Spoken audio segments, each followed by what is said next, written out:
Hi, everyone. I hope you're all keeping well.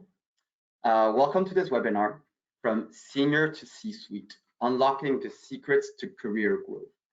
So my name is Loïc Lemarois, and I'm a Senior Marketing Manager at Headspring, and today I will be your host.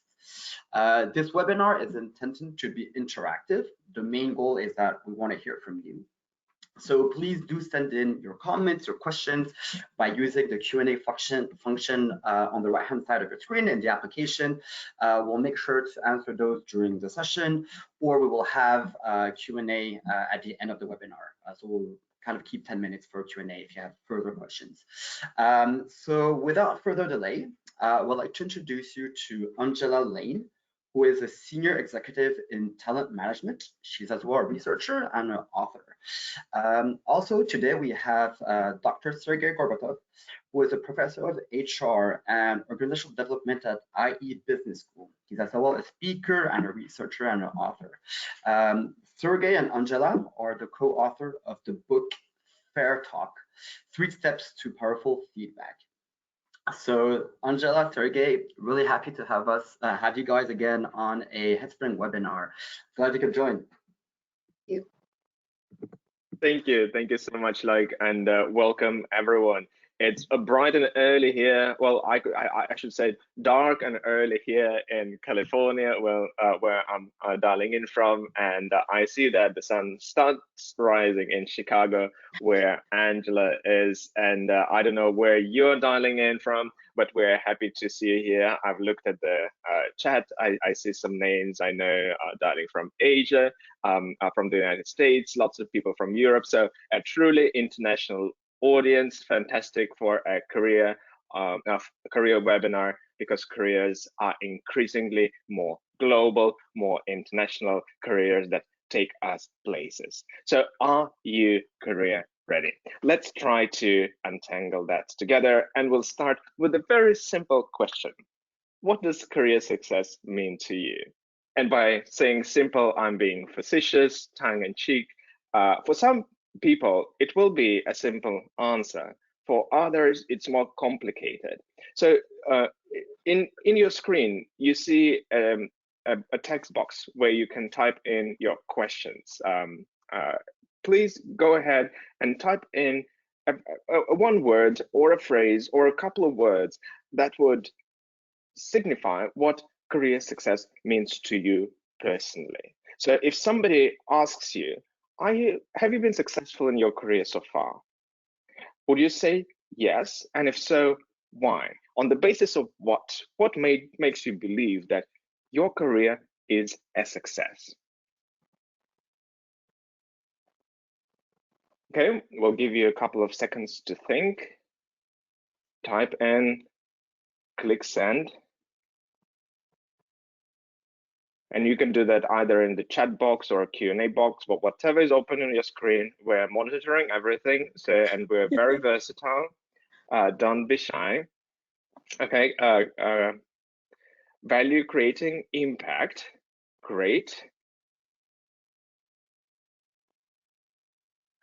Title.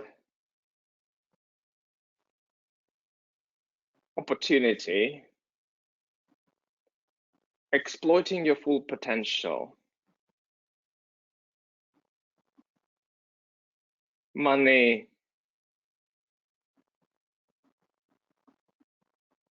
Okay, so we see very many different things coming through our way, and if I look at the list of things, and I see more and more being valued, opportunities, learning, autonomy, curiosity. Now you're getting the hang of it, guys. Fulfillment, responsibility, bank account balance. Interesting work. Great team. I love it. Career success. Oh my God, where do I start? But then once you start reflecting on it, okay, it just keeps going. So a couple of points that are important to pull out here. Success doesn't mean money. It means that you got what you were hoping for. And we need to differentiate between objective and subjective career success. What do we mean by that? Objective, that's the other imposed measures of what success means. Who are the others? The society, your boss, your family, your significant other. And it's things like the title, the company car, the corner office, the salary. The subjective career success is your choice, career on your terms. You decide how you define success. And some academics argue that career satisfaction can be measured just with one item. Overall, I'm satisfied with my career, full stop. I am satisfied, no one else. And that level of satisfaction is unique to each one of you. Some other measures of subjective success are feeling employable, having work-life balance, or a sense of thriving. So what does career success truly mean? Well, it's a combination of both. But whether your personal slider goes left or right, subjective or objective, it depends on you. It depends on what matters to you, and your values determine what's truly important. I paused for dramatic effect for the message to sink in. And very dramatic, I promise. So thank you very much for engaging with us in this warm-up exercise.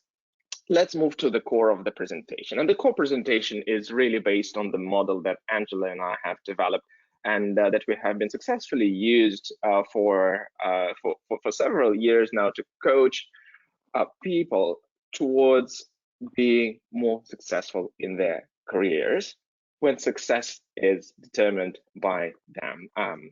As one of the key thinkers in the career field, Svetlana Hapova, says, a career on your terms. So what this model that we have developed is about. Think about it in two dimensions. One dimension is the time. Is it something that you are actively dealing with today? Or is it something that you are, where you're thinking about tomorrow? You're projecting into the future. And there are things that you might be impacting externally or internally. That is, you're interacting with constituents, with other people, with the environments, or you're doing the inner work. And when we put those two together, we get 4 nice quadrants. Otherwise, what kind of model would it be if it weren't 2 by 2? Let's explore those one by one. Where we start, and actually, you may not have noticed, but we have started working with that model already when we ask the question, how do you define career success? That is the first question. That is exactly the right place to start, because you are reflecting on where your career is going, how it's evolving, and where you are on the journey. You need to take that holistic view. It's internal work as you're thinking about your life, as you're thinking about your destination, where you're going. And we call that element career visionary. On your reports, so thank you for completing the questionnaire. On your reports, that is the first abbreviation, CV. No, that was not curriculum vitae, that was career visionary. So look at your score, and that is the score for this large block, imagining tomorrow and internal work. And the next block is value creator. So VC, that is your second score. If career visionary is thinking about what career success means to you, what drives your career choices, so your values, the internal work, what pathways you have to explore those careers. So it's the planning work. It's the planning, it's the internal reflection work, it's coming to terms around the choices and the various opportunities. Value creator is about doing good work. It's actually being good at something. There is a title of a book that just came out that's called Be So Good That They Can't Ignore You. The title is very catchy. Angela and I have some doubts about the premise of the book itself, and we wrote a blog post about it. But being so good that they can't ignore you means that you create a disproportionate amount of value compared to others, and that positions you ahead. in your career. But doing good work is not enough. You also need to be rewarding to work with. So that age-old premise, don't be a jerk, is still very relevant, because by being nice to others, you also create value that may be not tangible, but also is very helpful in your career. It's a behavior that is always helpful, and you need to create value not only for today, but also for tomorrow. So this is about intentional development as well. Are you investing in yourself so that you can keep producing that value going forward? Moving along, block 3, we call it the brand builder. So you know what career success means for you. You have made some career choices. You are aware of the trade-offs. You're doing great work. You're great to work with. Your colleagues love you. You are developing intentionally. You need to show that worth to others. You need to build positive networks and engage with others in a way that would make your work visible, make you visible, and that will enable you to take advantage of other careers opportunities through connections with other people. So BB is the third abbreviation on your report, and that's the score for the brand builder factor. And finally, opportunity seeker. After you've done all that work, well, you need to ask yourself, what's next? Career is a series of experience, and those experiences are not always constructed in a linear way. Actually, best careers are not linear, and they might be haphazard and zigzag, and sometimes you're making career choices and options that don't make sense in the moment, but when you look back at your career, you say that totally made sense. And whenever I coach people or try to convince them to take a job that they don't want to take, 2 years later they come back and say, thank you, that was the greatest developmental opportunity for me. And being open to those opportunities and making those transitions successfully ensure that you are successful. So OS is the fourth abbreviation on your report. Check your score. So reflect on your scores. Take a moment and look at those 4 numbers. And don't pay for now as much attention to the actual numbers, but relatively compared to each other, what do you see? Which element or which factor, on which factor have you scored higher than on others? And what does it mean? Where do you sense this greatest opportunity?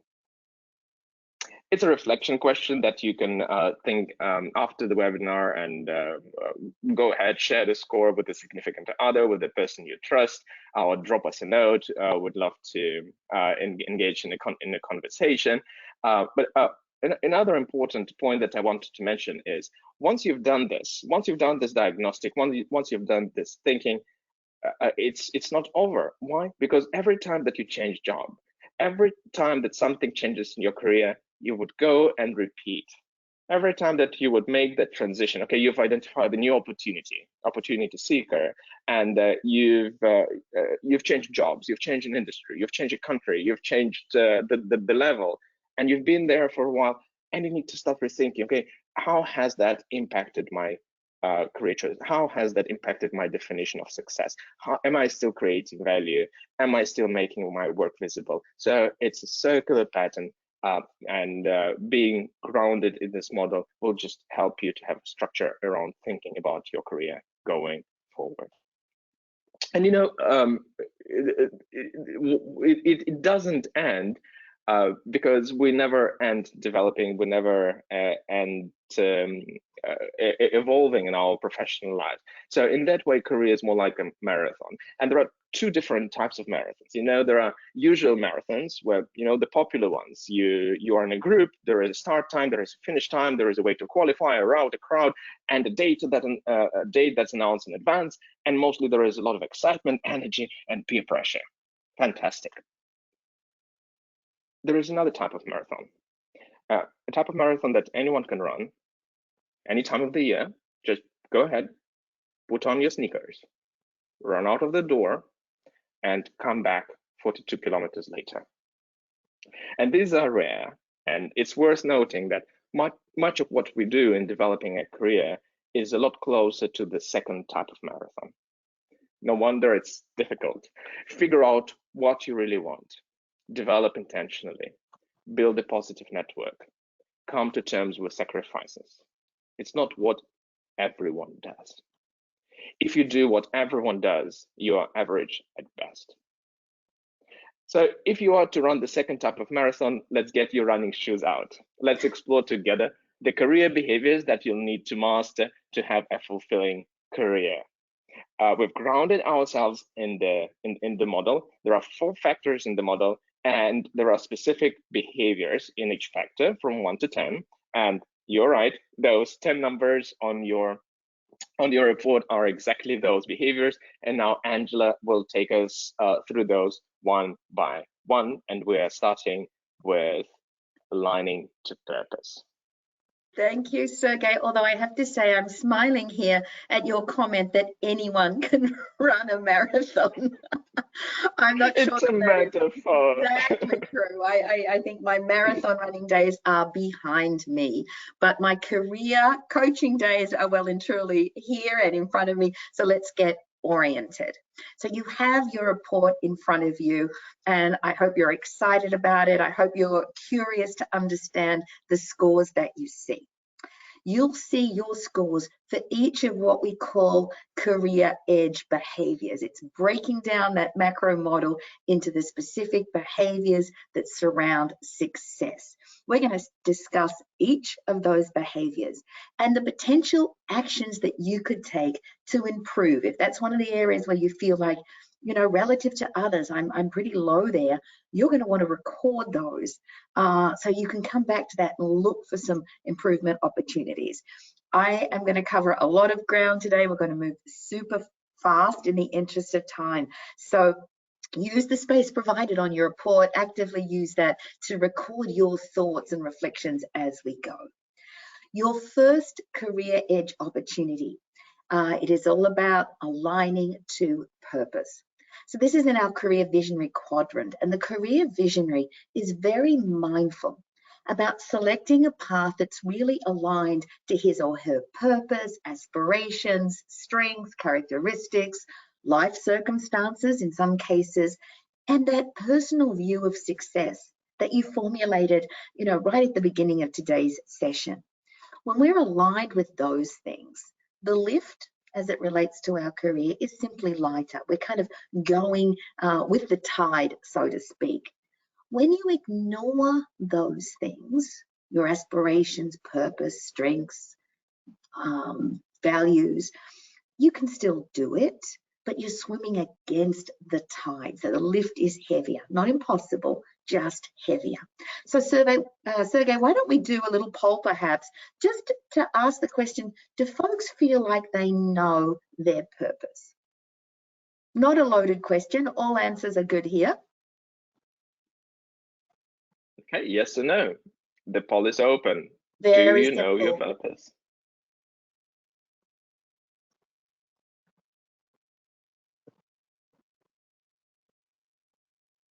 Okay, let's give it 5 more seconds, and 5, 4, 3, 2, 1, and I'll be closing down the poll. Thank you very much, and I'm sharing the results. 2/3, impressive. So 2/3, 71% said yes, I know my purpose, and 1/3 said no, I don't know my purpose. And that is absolutely fine. Some of us will have a strong sense of purpose. If you don't, though, do not worry. Most of us don't, especially when we're earlier in our career. So it's all, regardless of your answer, it's all okay. If you don't have some kind of deep and meaningful purpose, you can actually still know a lot of things about yourself that can help you envisage your career. For example, we encourage people to actively think about, what is it that you actually enjoy? What are the things you don't like to do? Sergey would testify, I hate detail, don't like the detail. So don't go and do a job that's going to require a lot of that. You probably know, if you don't know your purpose, you probably know what you find easy. Things like, well, for me, I love writing, and time moves really, really quickly when I'm writing. I look up and an hour's already passed. Maybe you know the sort of environments that you like to be in. I saw one definition of success that was put into the question feature about working in a great team. Sometimes we know that those are the things that feel like purpose to us. So lots of ways you can start to unpack your purpose if it's not entirely clear. In practice, I work with many, many executives. It's what I've done for almost 30 years, and they're all successful. They all work hard. That is not a differentiator, and they are all committed to the work that they do. Also not a differentiator. But some relish the challenge. They're energized by competition, and they love pressure. They rally under pressure. Other executives are exhausted, they're beaten, they're stressed. They're torn between their obligations to work and other obligations they might have. And many of those executives can't even tell me why they do what they do anymore. What's the difference between those two scenarios? The difference is who's aligned to their purpose. So look at your results, study your results. What's your score? How does it compare to kind of average? And just in that space provided, capture an insight or a reflection and keep it close, because we're going to come back to this at the end. Sergey's going to bring us all back to this right at the very end. But let's move on. So we said that under Career Visionary, there were two aspects. Alignment to purpose helps us define broadly the type of things we might like to do. But your career edge starts to become much more tangible when you can map a pathway or plan to arrive at your destination. So the first step is about alignment, or if the first step in this is about alignment, the next is about intentionality. It takes career management from being wishful thinking, I'd like to be a vice president, to wish fulfillment. So it's all about charting your course. To plan a path forward, you need a destination. You need some milestones, and you need to know what is it that you'll have to achieve to get to the next milestone. In my experience, we often make this step, thinking about the future, planning our career. We make it much harder, guys, than it needs to be. I'm going to encourage you to feel really at ease with this step, because we get tied up in the idea that there's one right job or one right destination, one right path to get there. And instead of thinking in that way, I want to encourage you to think like Google Maps. So in Google Maps, you can plug in an address that's very, very specific. I could put in my house address, but it also has the option to plug in an intersection. Okay, not quite so specific. You can plug in a city. I could put in Chicago. That's pretty general. Chicago's a big place, but it would chart me a course. It'll find a path starting with where I am today and where I want to be. But that's not all. And so really adopt this Google Maps mentality, I'm going to call it. Google Maps also shows you that for any destination, there are multiple paths. I could take the freeway, but it has a toll, or I could take a route that's a little longer, but maybe it's more scenic. Maybe I avoid those tolls. So when you think about this idea of planning your pathway, I encourage you, think about paths in the same way you think about Google Maps. If you can be specific, that's great. If you can find multiple paths, that's great. The key is don't be put off by not knowing exactly what you want. Don't let that stop you planning. And you don't just need one plan. You can have alternatives like Google Maps. If I can't go to Disneyland, I can go to SeaWorld. I can search for what's near me.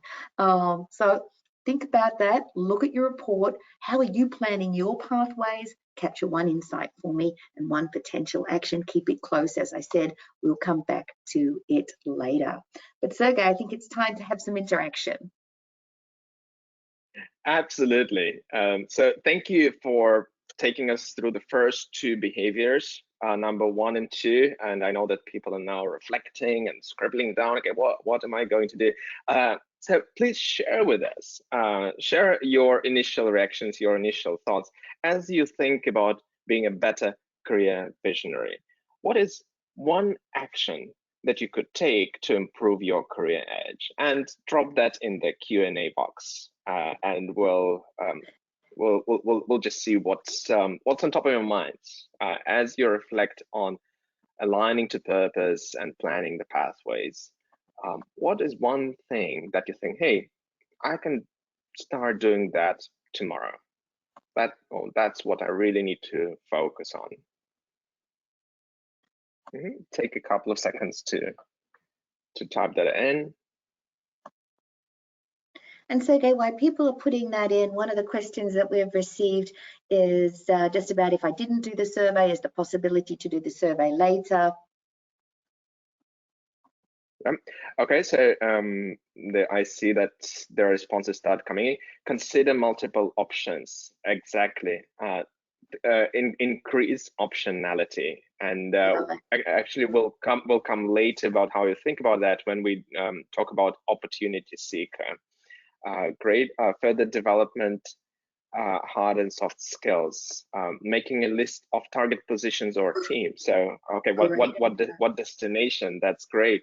Being clear about goal. Yes, yes. Where are you going? You remember Alice in Wonderland when the Cheshire Cat asked her, where do you want to go? And Alice said, well, I don't care.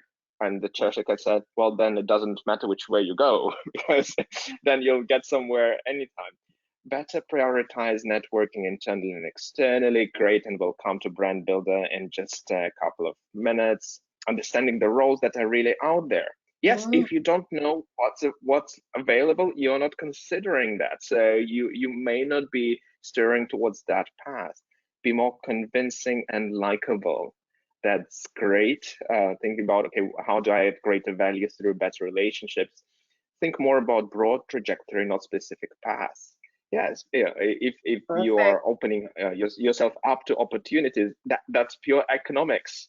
If your goal is broader, then many more paths can take you there. That's fantastic. Take it through to stretch thinking with someone. Yes, engage others and engage them as your sparring partners, or it may be someone who has a different perspective, or someone who can tell you more about what's available. Thank you very much. I see there are many more, but we need to move on. So Angela, back to you. And we're moving to the second factor, right? We do. We need to move from career visionary to our next category, which is the idea of being a value creator. I'm going to look at the behaviors of the value creator. So with career visionary, you're starting to know what you want. You're starting to have a vision, but it's a foundation. If you're going to achieve that vision, you have to deliver outcomes that people value. We call that doing great work. The first behavior, do great work. When you meet or exceed expectations of others, based on the quality of your work, based on your ability to focus on what matters, maybe it's using your deep expertise, maybe it's sustaining quality over time. That's what it means to do good work, do great work. It sounds exhausting, right? When I list all those things, high quality work, focus on what matters, build expertise. Whew, you could be a little exhausted. It can be, but remember, if you align to your purpose, you're probably enjoying what you do. Sergey talked about satisfaction. You're probably satisfied with what you do. So at least that gives a lot of energy. And because you've mapped out your path, at least you know why you're doing it. So sometimes we do get into a job or a part of our job and it feels heavy lifting. If you've completed the career visionary, being a value creator is much, much more easy because you know why you're in it. So here's a fun fact. As you get good at something, you also enjoy it more. So if you're struggling at the moment and you've got some stuff that makes it hard to do good work, you'd rather be doing something else, keep at it. You'll get good. The better you get, the more enjoyable it will appear. So do good work. Hopefully you've still got that report in front of you. Capture one insight or reflection or potential action as you hear me talk about doing great work. But this next behavior that is part of being a value creator.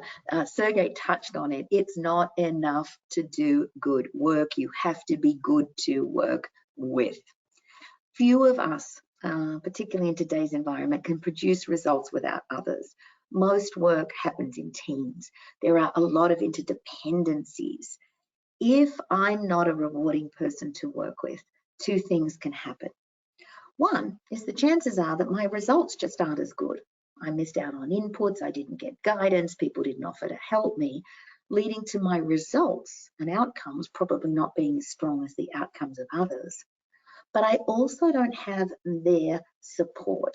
Someone says to Sergey, how's Angela? He's probably not going to give me a lot of applause if I'm not the sort of person who's good to work with. So being rewarding is a career edge behavior. Being rewarding to work with is a career edge behavior. It's so important. What does it mean? What would it look like in terms of behaviors to be a rewarding person to work with? You might be likable, you might support others, you'd certainly cooperate with others, and you'd be okay working with all sorts of different types of colleagues. You'd be able to make everybody feel good. So I work with extremely smart executives. I've got one case I'm thinking of a guy though that is exceptionally smart, like even amongst a peer group of very, very, outstanding people, this guy still stands out. And compared to those peers, he's also relatively young. Amongst his peer groups, they're probably guys 45, 50. This guy's maybe 35, I'm guessing. He's being fast-tracked. You might have heard that phrase. In his early days in the company, he led a very high-profile initiative. He had a lot of success, got to the attention of the CEO. He was promoted to run a new part of the business. But within weeks, there was noise around this guy, dismissing colleagues, rude behaviors, driving other people excessively, unrealistically, not listening to his new colleagues about how the business worked. He was only in his role a short time when the company decided that was not a good fit and moved him to another part of the company. But by the time that it happened, the shine's already come off, right? So being difficult, guys, being difficult to work with will hold us back. It will hold me back. It'll hold you back. Check your score and write down a thought. Are you someone we'd love to work with? Sergey, I think this next slide is the cutest one ever, but it is also a career edge behavior. It is all about developing intentionally. So we can see our puppy's got a little bit of developing to do, but he's going to be fantastic. So this idea, our quadrant is creating value.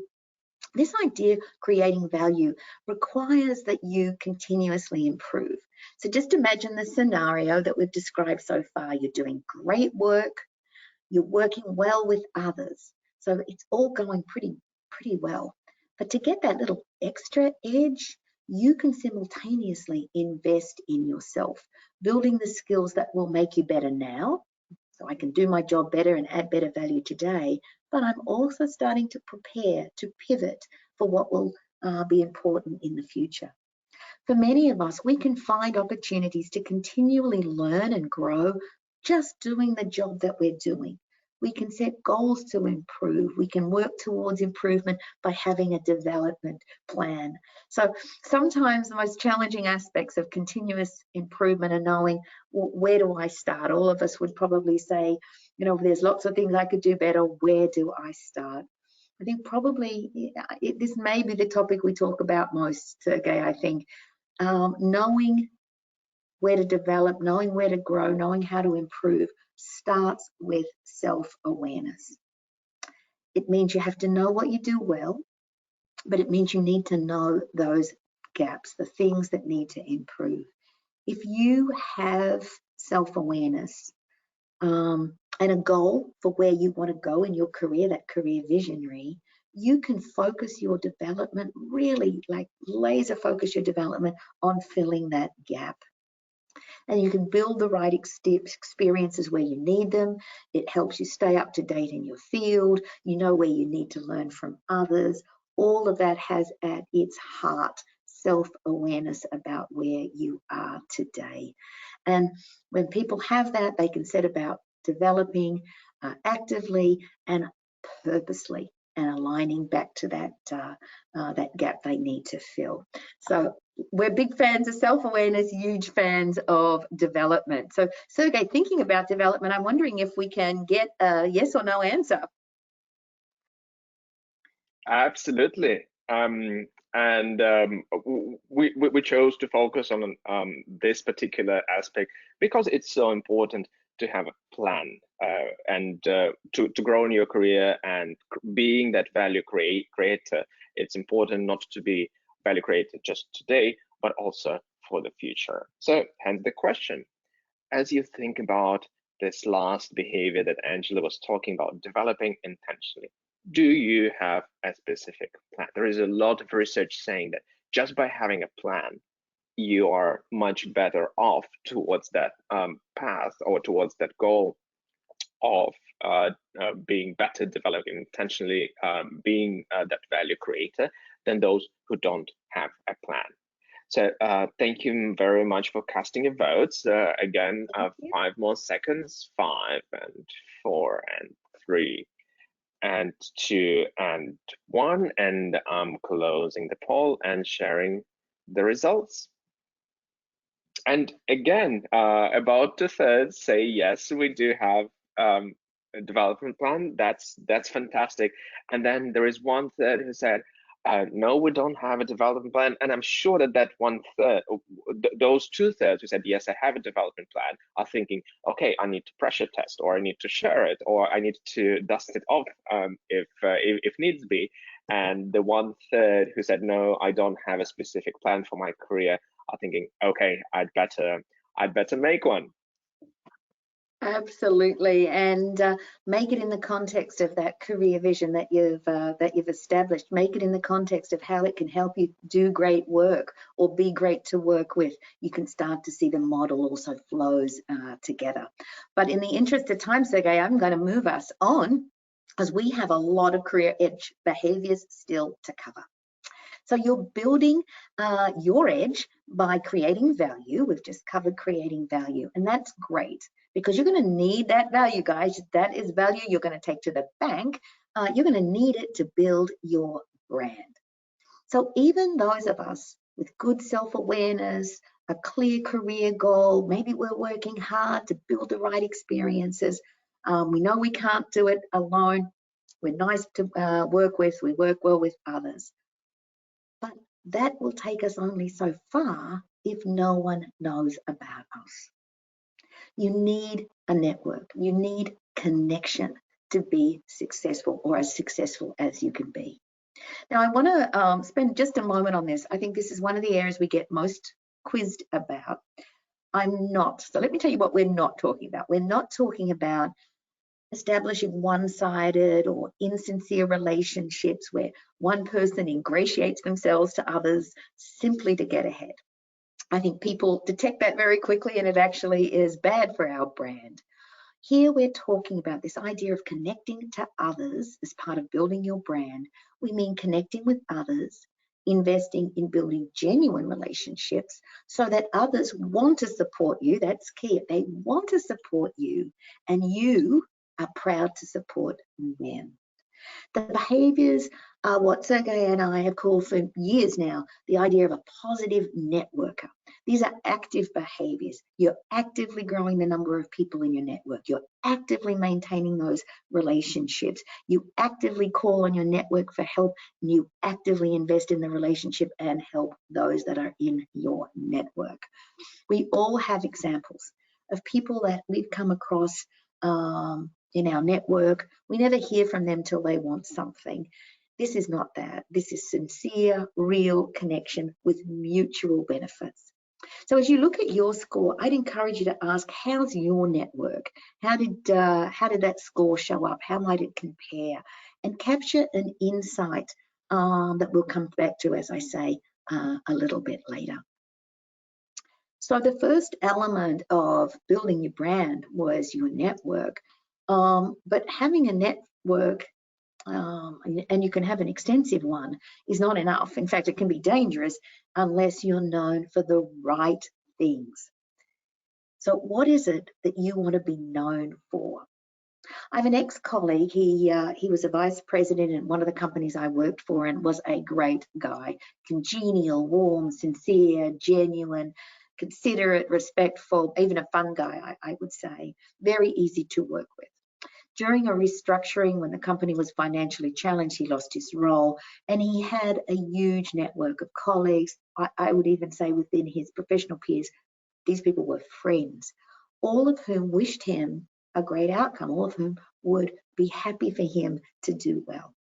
But it's been some time since he lost his role, and I have to say he hasn't found another full-time opportunity yet. So why is that? For all that he was liked, I would even say loved, he wasn't known for great work. He was known as a nice guy, a good guy, but not necessarily a high-performing guy. He was known as carefree, but not necessarily competent. He was known as engaging, but not as an expert. This picture shows an antelope. When confronted with a predator, instead of, running, which you would think would be the instinct, this guy jumps high in the air on the spot. He signals, he uses a lot of energy to do that. He signals, though, to the predator that he's strong, fast, and you better be careful. He's fit. He signals what he wants to be known for. And to the predator, the message is, you better believe it. So you need a reputation for your work. That means others need to know you, but not just you. They need to know what you do, how you do it, what you're great at. So what do people know about your work? What's your professional reputation? Catch an insight, capture a reflection, maybe even a potential action that you could take, and let's share with one another some ideas about how we think about brand builder. And this exercise, actually, we have decided to structure in a bit of different way. So a different type of question. Sometimes it's hard to get self-awareness purely via reflection. There are some people who can be genuinely self-aware and who can really objectively and quite accurately understand how they come across to others. But for many more, it's important to tap into other sources for reflection. So we would like to ask you, if you want to learn more about your personal brand and particularly how it comes across to others, can you select one or more in your situation right now? Whom can you ask about how your brand comes across to others? Whom do you plan to reach out to and say, hey, what's my professional reputation? What do you think? Who do you feel most comfortable with? Or where do you think you'll get the best quality outcome? Okay. We'll give you 5 more seconds. I love when you put us under pressure. 3 more seconds. We are under pressure of time. I'm looking at the clock. 1 second. I'm going to move faster. Half a second, and thank you very much. Oh, nice. The majority of people, interesting, overwhelming majority, 88%, a trusted colleague. A trusted colleague, so someone we trust, someone that we would go and have a conversation. Hey, tell me, give me the unvarnished truth. I want the unvarnished truth. And it's very rarely that people go to their colleague and say, hey, can you give me some sugar-coated feedback on how I'm doing? No, it's I want it to be true. I can take it. Just give it to me, and it's a trusted colleague or a peer. Followed by the boss. Okay, so still half the audience would go and ask their boss. Only 1/3 will go to their significant other.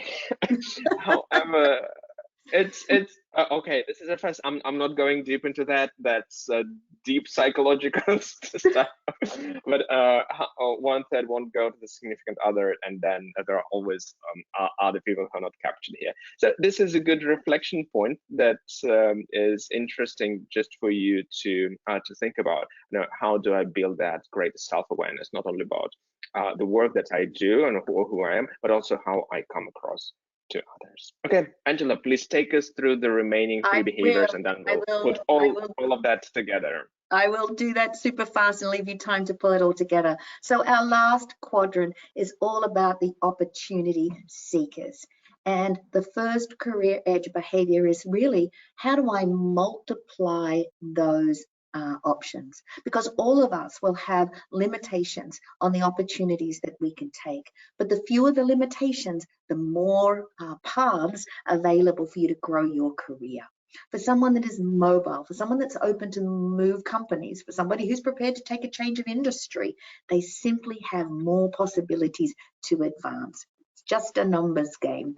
So we call these people opportunity optimizers, and people get to multiply those opportunities in different ways.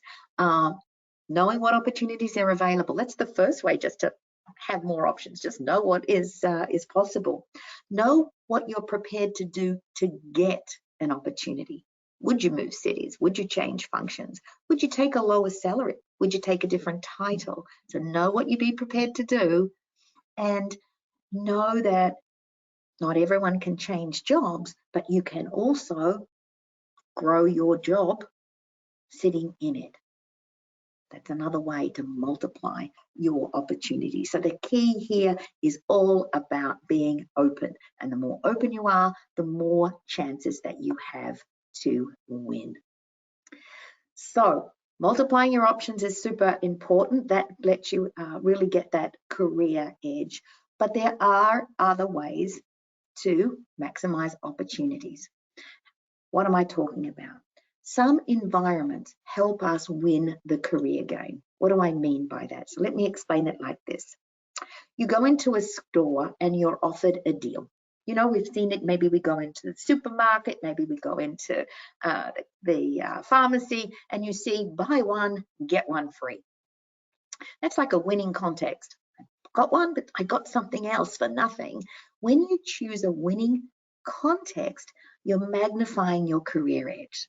So, for example, maybe you can choose a great role that also comes with a high-profile project. Maybe you can take on a challenging job, but the company it's with looks fantastic on your resume. Everyone wants to see Amazon on your resume or Google on your resume. Maybe you can get a promotion to a job that also exposes you to senior leaders. And.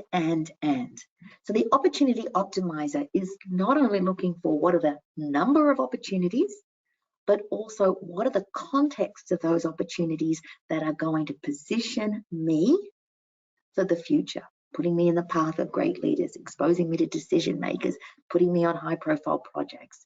So as I said, it's all about and.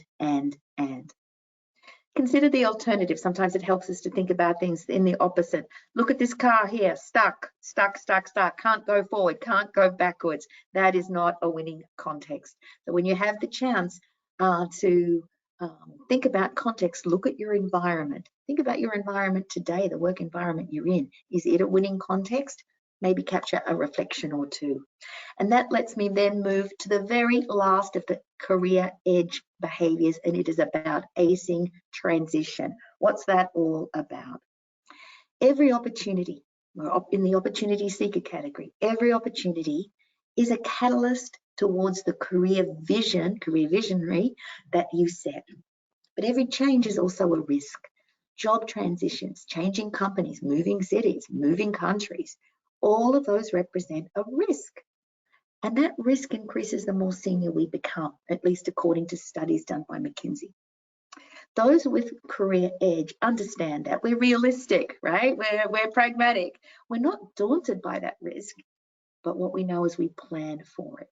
So we learn all we can about the role, we learn all we can about stakeholders, we plan our first 90 days and more. There's a concept that I got introduced to years ago called goal setting through. What does it mean? It means make sure that the goal you set is the right one and ends in the right place. Don't set the goal to get the new job or the big promotion. Set the goal to get the job and ace it. Set the goal to get the promotion and do it successfully. So goal set through. Our career edge experts know this, and even as they're planning, they're also planning, you know what? I need to build resilience just in case this isn't as easy, this transition isn't as easy as it could be. Do you ace transitions is my question. For each transition, do you understand what are the sources of risk? Capture your thoughts. I'm going to hand it back to Sergey to take us through to the end. All right, great. And let's do our final poll. And this poll will be around the whole block opportunity seekers. So how many opportunities you have, and the number of those opportunities is of course connected with how restricted you are in those choices.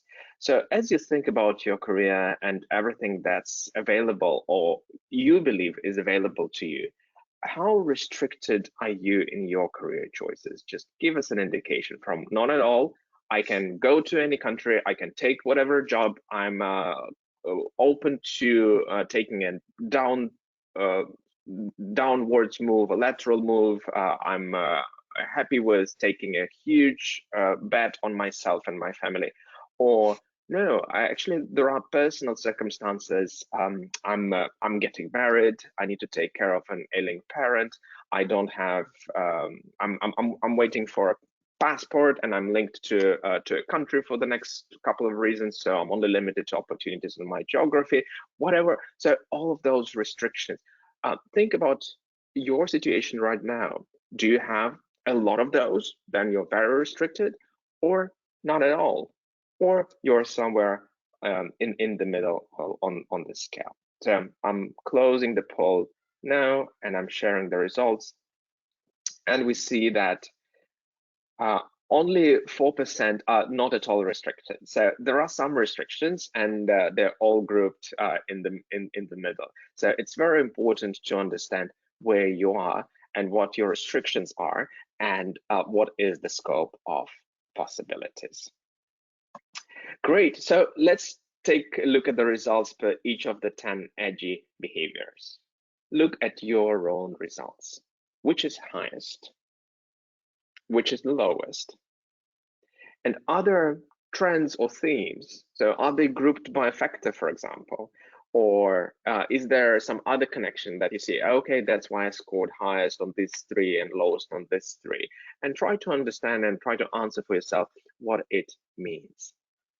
And after this webinar later today, take some time to reflect how you can get a sharper career edge.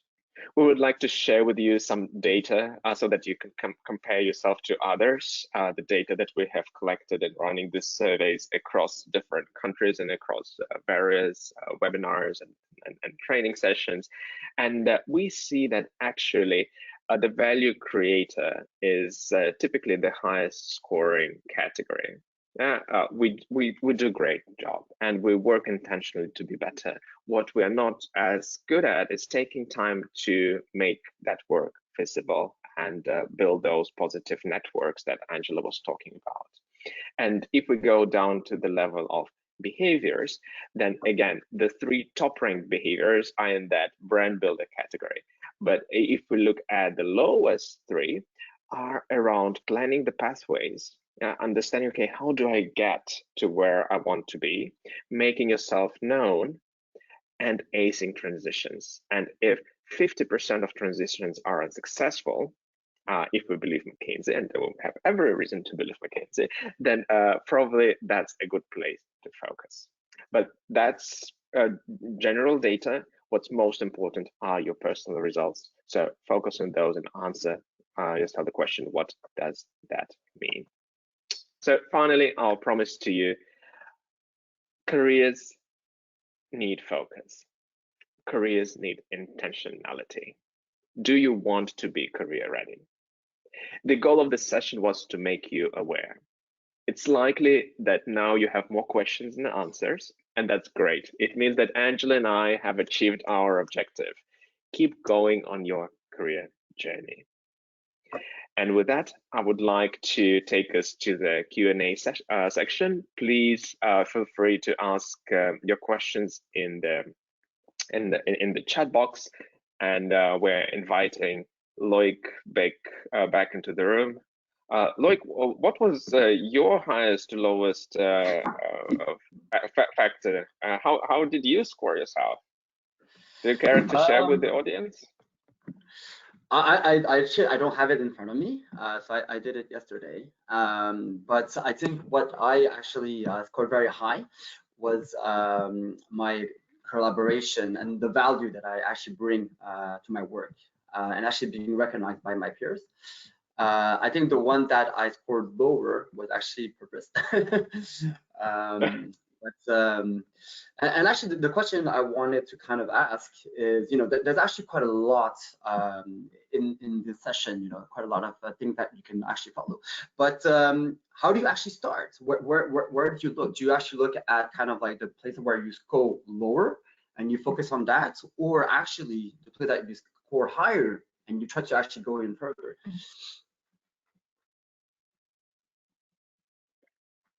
I will start by saying that you need to understand first where you are in your career. Career is a series of experiences, and depending where you're just starting a job, or you've been in your job for 3 years, and that will already give you an indication, okay, what's most important. If you're just starting a job, well, async transition is critical. There is a short window of time to make an impact, map the land, understand the stakeholders. So we would say, okay, that's critical right now. All other elements are important, but that takes priority. If you've been in the job for several years and you feel like your career is plateauing, well, it's time to think about your values, where you're going, what's important, or understand the reasons why that has happened. So that's my first consideration, understand where you are on the career curve. The second consideration is start with doing a diagnostic. Take the survey and see what it tells you. And what's most important, and another idea is give that survey to someone else to answer about you. Your answers is a great place to start, but also we know that other people may have other perspectives and probably more valuable perspectives about you, and have a conversation with a trusted colleagues. Apparently, for this audience, a trusted colleague is a great source of information. And then look at the trends, look at the themes, and see where you need to focus. Again, we're not saying that all of them, all of those behaviors need to be exactly at the same level. There will always be some that are higher or lower, but you can't have glaring gaps on those behaviors, right? Because they're all interconnected. If you followed us through the model, well, you need to understand where you're going, you need to do great work, you need to make that visible, you need to optimize opportunities, ace transition, and then you repeat. So if there is a gap somewhere, it's a bump in the road. So you need to make sure that you're working actively across all those career behaviors. And Sergey, I would just build on that by saying that if you're in doubt, so if for whatever reason you've done the survey, you've spoken to some folks, but if you're in doubt, the thing that I would look to is our value creator quadrant. Why do I say that? I can win if I have a great vision, if I'm doing great value, if my brand is known, if I'm open to opportunities, I can win. But if I don't perform, I can lose. And regardless of my vision, regardless of my openness, regardless of my brand, I will lose. So Sergey's right. This is a tapestry. You can't unpick one piece and without the others. But if you have a concern that maybe you're not creating the value you need to, it's always a safe space to start. We're all about performance. No, I think it totally makes sense. I'm a bit conscious of time. We're running over. So Sergey, Angela, thank you very much for the session today. very, very insightful. I hope as well the people that attended today found it insightful as well. It helped them to kind of, build a plan for their career. Andrea, Sergey, thank you guys again for joining a Headspring session. I know you love joining those webinars with us. It's a pleasure always to have you. So hopefully we'll be able to have another session soon. And for everybody, please be safe, and looking forward to having you another session. Thank you so much. Thank you. Bye. Bye-bye.